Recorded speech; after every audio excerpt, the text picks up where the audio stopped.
মুহতারাম হাজরিন, নেকি ও গুনাহের মধ্যে কিভাবে পার্থক্য করব এই সম্পর্কে হাদিসের মধ্যে আছে।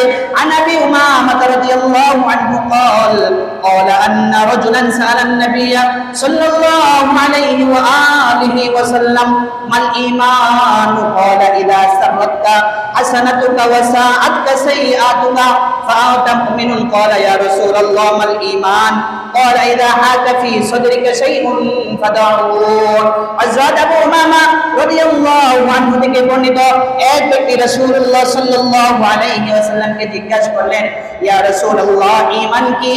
নবীজি সাল্লাল্লাহু আলাইহি ওয়াসাল্লাম বলেন, যখন তুমি সৎকর্ম করবে, যখন তোমার সৎকর্ম তোমাকে আনন্দিত করবে এবং অসৎ কর্ম তোমাকে দুঃখিত করবে, তখনই তুমি হচ্ছ প্রকৃতপক্ষে মুমিন। মুমিন বান্দা যখন গুনাহ করবে তখন তার গুনাহ তাকে দুঃখিত করবে, আর যখন নেকির কাজ করবে তখন সে আনন্দিত হবে।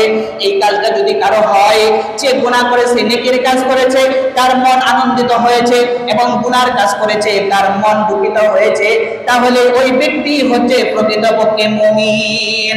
এবং ওই ব্যক্তি আবার বললেন যে ইয়া রাসূলুল্লাহ, ইসলাম কি? ইসলামে পাক কি? তখন নবী সাল্লাল্লাহু আলাইহি ওয়াসাল্লাম বলেন, যদি কোনো বিষয় তোমার অন্তরে অস্বস্তি সৃষ্টি করে তাহলে সেটি তুমি পরিত্যাগ করো।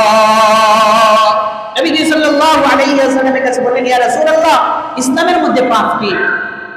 তখন নবী সাল্লাল্লাহু আলাইহি ওয়াসাল্লাম বলেন, যদি কোনো বিষয় তোমার অন্তরে অস্বস্তি সৃষ্টি করে তাহলে সেই বস্তু তুমি পরিত্যাগ করো, সেটি হচ্ছে পাপ।